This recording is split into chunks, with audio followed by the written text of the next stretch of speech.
অনুযায়ী 28শে জুন 2026 পরীক্ষা শুরু হওয়ার কথা ছিল। আসসালামু আলাইকুম। আজকের গুরুত্বপূর্ণ শিক্ষা সংক্রান্ত আপডেটে আপনাদের স্বাগতম। মাধ্যমিক ও উচ্চ মাধ্যমিক শিক্ষা অধিদপ্তর মাওসী অর্ধবার্ষিক ও প্রাথমিক নির্বাচনী পরীক্ষার সময়সূচি পরিবর্তন এনেছে। অর্থাৎ ক্লাস 1 থেকে 5, 6 থেকে 10 পর্যন্ত আপনাদের যে পরীক্ষা হওয়ার কথা ছিল অর্ধবার্ষিক পরীক্ষা, তো সেটির সময়সীমা পরিবর্তন করা হয়েছে। পূর্বের নির্দেশনা অনুযায়ী 28শে জুন 2026 পরীক্ষা শুরু হওয়ার কথা ছিল এবং শেষ হওয়ার কথা ছিল 13ই জুলাই 2026। তবে শিক্ষা মন্ত্রণালয়ের ঘোষিত সরকারি ছুটির কারণে পরীক্ষার সময়সূচি কিছুটা পরিবর্তন করা হয়েছে।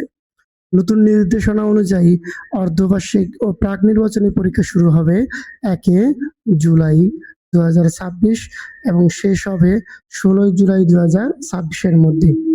এই নির্দেশনা দেশের সকল সরকারি ও বেসরকারি মাধ্যমিক বিদ্যালয়, স্কুল অ্যান্ড কলেজ এবং কলেজের জন্য প্রযোজ্য।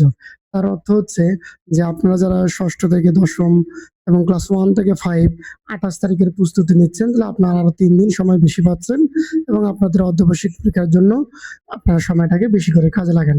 তাই যারা এই পরীক্ষার জন্য প্রস্তুতি নিচ্ছেন, তারা নতুন সময়সূচি অনুযায়ী নিজেদের প্রস্তুতি চালিয়ে যান। এই ধরনের শিক্ষা সংক্রান্ত সর্বশেষ খবর সবার আগে পেতে চ্যানেলটি সাবস্ক্রাইব করতে ভুলবেন না। ধন্যবাদ সবাইকে।